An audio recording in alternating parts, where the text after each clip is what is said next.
درجہ کی خوبصورتی پائی جاتی ہے، خدا آواز دیتی ہے اور چمن چپ ساتھ لیتا ہے، جو کمال ضبط کی وہ انتہا بھی آخری ہے۔ فراغ گورکھپوری نے ایک مرتبہ کہا تھا کہ غزل کہنے کے لیے بہت پیاری اور معصوم طبیعت چاہیے۔ اب معصومیت تو خیر سید مظہر مسعود کے چہرے سے ہی جھلکتی ہے، لیکن وہ سیانے کتنے ہیں اس کا اندازہ ان کے شعر سے ہوتا ہے۔ جب وہ کار سخن سازی یا حسن کاری شروع کرتے ہیں تو وہ سب سے پہلے خالق سخن و حسن کی بارگاہ میں حاضری دیتے ہیں اور اس سے توفیق مانگتے ہیں کہ بقول ان کے توفیق کی فراوانی ہی لفظوں کی روانی کا سبب بنتی ہے۔ علم کے اصل منبع سے وہ التجا کرتے ہیں کہ وہ میرے پالنے والے، کہ اے میرے پالنے والے میرے علم میں اضافہ فرما دے، رب ذی علم، یہ ان کی حمد کا عنوان بھی ہے۔ اس حقیقت کامل کے سامنے اپنی بے حقیقتی کا اعتراف کرتے ہوئے کہتے ہیں، عطا تیری رضا تیری، کلام آدمی کیا ہے، وسعت آدمی کیا ہے، مقام آدمی کیا ہے، جسے تو چاہتا ہے اسے سرفراز کرتا ہے، وگرنہ آدمی کیا ہے، تمام آدمی کیا ہے۔ پھر دعا کرتے ہیں، میرے اشعار کو کر خالق حرف و سخن روشن، عنایت ہے تیری بس، انتظام آدمی کیا ہے۔ انہیں اپنی دعاؤں اور دعا ایک فقیر کی، یہ جو جمے ہوئے ہیں ہمارے قدم بھی۔ سید مظہر مسعود الفاظ کے استعمال کا کرینہ بھی جانتے ہیں اور سخن پیشی کے آداب بھی۔ خدائے بزرگ و برتر کے حضور گڑگڑانے کے بعد وہ ثنائے محبوب خدا پیش کرتے ہوئے اعلان کرتے ہیں کہ محمد کے غلاموں میں رہوں گا، ہمیشہ روشنی کی بات لکھوں گا۔ سنائے خواجہ کے بعد جگر گوشہ بطول و رسول حضرت امام حسین علیہ السلام کی بارگاہ میں سلام پیش کرتے ہیں۔ اندھیروں میں چراغ آگہی جس نے جلایا تھا، وہی روشن علامت بس حسین ابن علی ہے۔ جدید کی فکر کو للکار کر مظہر کہوں گا میں، ہر ایک دل پر حکومت بس حسین ابن علی کی ہے۔ ان فضائل کے حصول کے بعد مظہر مسعود اپنی عرض وطن پاکستان اور جنت ارضی کشمیر کا رخ کرتے ہیں اور عقیدت کے پھول پیش کرتے ہوئے کہتے ہیں، اے میری عرض وطن میری محبت تو ہے، میری عزت میری شہرت میری عظمت تو ہے، میں زمانے میں ہوں ممتاز فقط تیرے تو خیر، میری دستار میرا سر میرا قامت تو ہے۔ پھر کشمیر کے جیالوں اور حریت کے متوالوں کو حوصلہ دیتے ہوئے کہتے ہیں، دیر والو ایک دن نکلو گے خود کشمیر سے، جنتیں کب مل سکی ہیں ظلم کی تدبیر سے۔ اور پھر کہتے ہیں کہ دور حاضر کے مناتی جانتے ہیں خوب تر، زور مرحب لڑ نہ پایا ہے میری شمشیر سے۔ سید مظہر مسعود کے کلام میں جا بجا کروائے، لیکن میرا خیال ہے کہ میں یہ اسکپ کر دیتا ہوں کیونکہ کتاب آپ لوگوں نے پڑھی ہے، تو میں صرف انسانیت کے شاعر ہیں اور انسانیت کی بقا کی جنگ لڑ رہے ہیں۔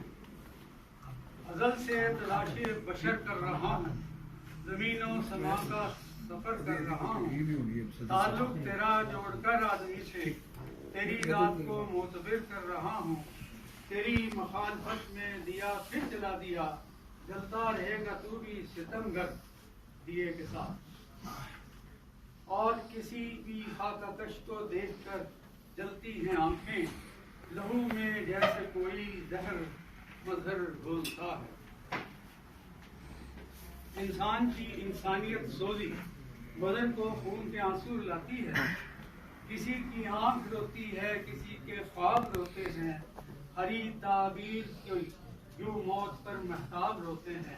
ان کی کتاب بھی ہری ہے، ان کے خیالات بھی ہرے ہیں، اور ہری تعبیر اور ہرا سخن اور ہرا شجر ان کے خاص استعارے ہیں۔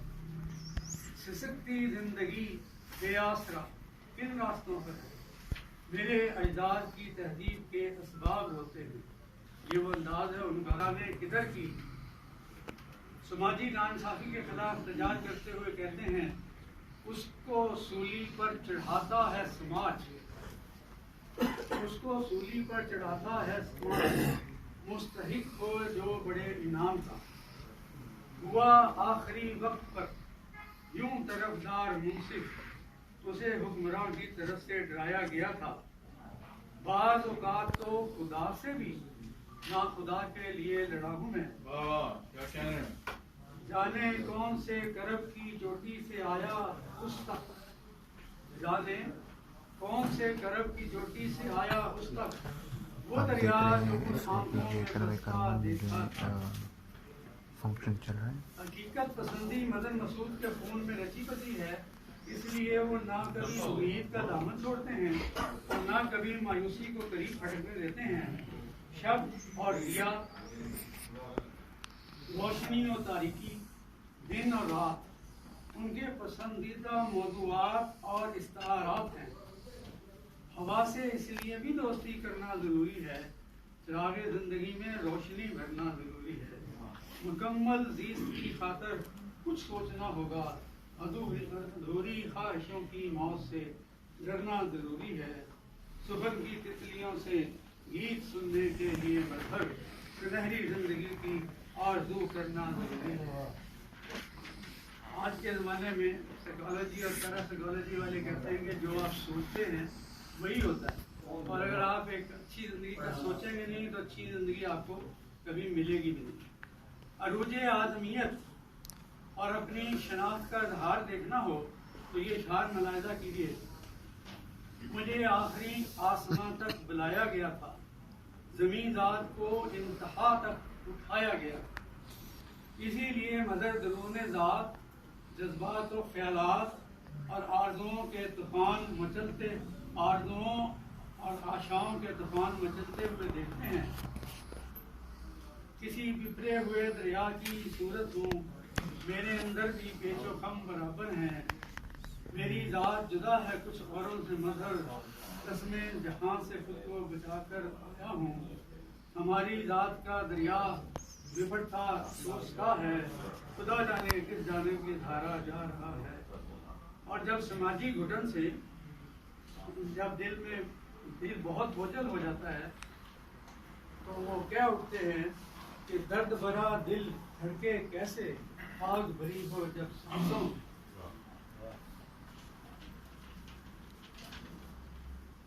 مزید مفصل کرتے ہوئے پیراگراف۔ ایک اہم چیز جو اس کتاب میں نظر آتی ہے وہ ہے تقلید میر۔ مدن مسعود کی شاعری میں خاص طور پر چھوٹی بہر کی غزلوں میں شہنشاہ سخن میر کی سی سادگی، پرکاری، حسن کاری، رعنائی اور ثنائی پائی جاتی ہے۔ یہ خصوصیات تو خیر اللہ کی دین ہے جسے چاہے نوازے، لیکن مظہر کے ہاں یہ مماثلت لاشعوری ہی نہیں شعوری بھی ہے۔ انہوں نے خود کہا ہے، شعر و سخن کے باب میں میں تقلید میر کروں گا۔ شہرت مظہر مسعود۔ میر تقی میر کے بارے میں گفتگو کرتے ہوئے خلیق انجم نے ایسی بات کی ہے جو مظہر پر بھی دھیرے دھیرے صادق آتی جا رہی ہے۔ ان کا کہنا ہے، بڑے شاعر کی شہرت کبھی دھماکے کے ساتھ نہیں ہوتی، بڑے شاعر کی شہرت کبھی دھماکے کے ساتھ نہیں ہوتی، بلکہ اس کی مثال دور کی اس صدا کی سی ہوتی ہے جو اول ہمیں بالکل سنائی نہیں دیتی یا بہت کم سنائی دیتی ہے، لیکن آہستہ آہستہ یہ صدا تیز اور قریب سے قریب تر ہوتی جاتی ہے۔ پھر ایک منزل وہ آتی ہے جب اس آواز کے مقابلے میں سب آوازیں ماند پڑ جاتی ہیں۔ کچھ یہی صورتحال سید مدن مسعود کے ساتھ پیش آتی رہی ہے۔ 11 سال ہلکا ارباب ذوق کے ارباب حل و عقد میں شریک رہنے کے باوجود ان کی آواز مدھم رہی۔ پھر مشاعروں میں پڑھی جانے کی وجہ سے ان کی شاعری کی آواز ذرا تیز ہونی شروع ہوئی اور خزاں کے بعد یہ صدا گونجنے لگی. ہوا ہے کہ وہ منزل بھی جلد آئے جب اس آواز کے مطالعے میں تمام آوازیں ماند پڑ جائیں. مظہر مسعود الاعلیٰ سٹائل کے لیے مشہور 19ویں صدی عیسوی کے ایک انگریز ادیب، نقاد اور افسانہ نگار والٹر پیٹر جو نے ادب کو 2 حصوں میں تقسیم کیا ہے، اچھا ادب اور اعلیٰ ادب. اس کے مطابق جو ادب صرف حسن صورت رکھتا ہو اسے اچھا ادب کہا جا سکتا ہے، مگر اعلیٰ ادب کے لیے ضروری ہے کہ اس میں ظاہری حسن کے ساتھ موضوع کی عظمت بھی پائی جائے. اعلیٰ ادب کے لیے ضروری ہے کہ اس میں ظاہری حسن کے ساتھ موضوع کی عظمت بھی پائی جائے. اسی طرح ایلیٹ کا کہنا ہے کہ شاعری بے شک کسی احساس یا جذبے کا اظہار ہے، لیکن اس کا مطلب یہ نہیں کہ شاعری معنی یا مضمون سے بے نیاز بھی ہو سکتی ہے. عبدالغفار شیرانی کہتے ہیں کہ حسن شمائل کا نام ہے، جبکہ جمال شمائل و فضائل کے مجموعہ کو کہتے ہیں. حسن صرف جسم کی دلکشی اور رعنائی ہے، جبکہ جمال جسم و روح دونوں کی خوبصورتی کا نام ہے. مظہر مسعود کی شاعری میں صورت و سیرت دونوں موجود ہیں، اس لحاظ سے اسے اعلیٰ ادب میں شمار کیا جا سکتا ہے. کامیاب غزل نغمہ یعنی لیرکس سے زیادہ سب لیریکل یعنی لہجۂ سرمدی کی صورت اختیار کر لیتی. بہت نوازش آفغانی صاحب. سب سے پہلے میں بہت معذرت خواہ ہوں کہ جو کچھ تھوڑی سی تاخیر ہوئی تھی وہ شاید میری وجہ سے بھی. میرے اور جگلالہ اسکیم 3 کے درمیان ایک چھوٹا سا باٹل نیک ہے جس کو لوگ چودھریاں کہتے ہیں، اور یقین مانیے کہ میں 5:15 پر گھر سے نکلا اور جب میں وہاں سے آیا تو اس وقت کوئی 6:15 سے زیادہ کا ٹائم وہی ہو گیا. پھر آگے امار چوک میں ایک رائش پھر مبشر کو میں نے لیا، تو میں بہت معذرت خواہ ہوں اور دعا گو بھی ہوں کہ اللہ کرے کہ ہم جن مہذب اقوام کو گالیاں دیتے ہیں ان کی طرح کہ ہمارے ہاں بھی اچھا نظام آ جائے کہ کم از کم اور کچھ نہیں تو رستے بجائے میلوں سے ناپنے کے بجائے کہ اتنے وقت میں ہم پہنچ جائیں گے. ہمارے یہاں کہیں ریڑھی چھلی کی ریڑھی الٹی ہوتی ہے، کہیں ٹریکٹر کا ٹائر پنچر ہوتا ہے اور جو مرضی ہے پھر کرتے رہیں. بہرحال مجھے مظہر مسعود تو سب سے پہلے میں اپنے دل سے میں مبارکباد دینا چاہتا ہوں کہ ایک ایسا مستحکم اور استقامت ہمارا پسند شاعر ہے کہ جس نے ایک طویل عرصہ تک جو ہے وہ صرف فنی ریاضت اس پر اس نے اپنا توجہ دی ہے، اور ایک بہت سوچ بچار کے بعد اس نے جلد بازی سے کام نہیں لیا، بہت ایک سوچ بچار کے بعد ایک اپنی عمدہ کتاب لایا ہے. جب میں نے بھی اپنی پہلی کتاب لائی تھی اس کا نام بھی لوح خزاں تھا، اور یہ پتہ نہیں کیا ہو کہ وہ مظہر مسعود بھی جو ہے وہ خزاں کے حوالے سے ہی آگے آ رہا ہے. اللہ کرے کہ میری دوسری کتاب کا نام پہ تلاش موسم گل تھا، تو یہ شاید یہ وہاں موسم گل تک یہ بھی وہاں پہنچ جائے. تو خزاں کے بعد میں نے بس تھوڑا سا ذرا ایک صفحہ کا وہ موٹا موٹا لکھا ہوا ہے تو کہ مجھے مظہر مسعود میں چھپے بیٹھے اس شاعر کے حوصلے کو داد دینا ہے جس نے 20 سال تک اپنا محاسبہ کیا تھا. 20 سال تک اپنا محاسبہ کیے رکھا ہے. اتنی پختہ غزل کہنے کے باوجود اس نے وقت سے پہلے میدان میں اترنا پسند ہی نہیں کیا. میدان میں اترنا پسند ہی نہیں کیا. وہ کر سکتا تھا، وہ چھا بھی سکتا تھا، لیکن اس میں ایک بہت بے نیاز سی بردباری ہے. وہ بہت بردبار ہے، خاک ساری ہے. وہ گرم دودھ کو پھونکے مار مار کر نہیں پینا چاہتا تھا، بلکہ دھیرے دھیرے نیم گرم ہونے کے ذائقے کے انتظار میں رہا. یہ اس کی شاعری ہے جس میں صرف 50 غزلیات ہیں، لیکن بہرحال بہت الحمدللہ کمال کی ہیں.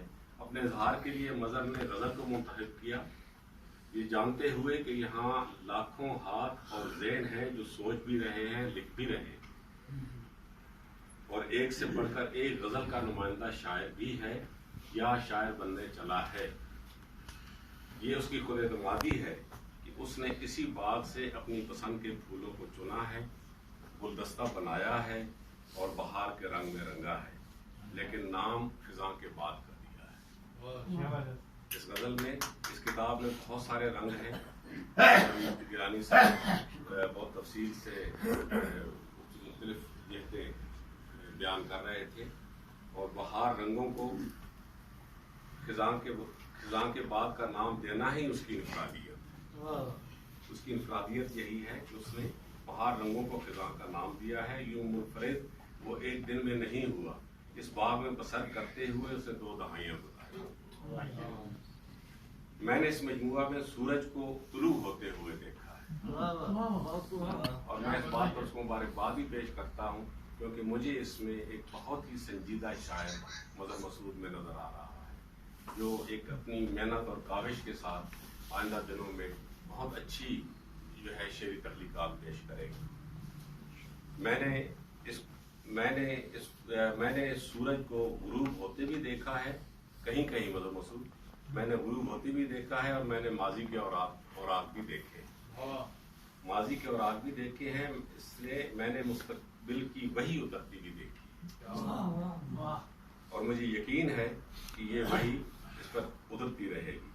میں نے اس میں انسان کے کچھ اور روپ بھی دیکھے، محبت کی معراج بھی دیکھی ہے، منافقت میں شوگر کوٹڈ جملے اور لب دیکھے، معصوم چہرے اور عیاری کے رنگ میں سطحی چہرے دیکھے۔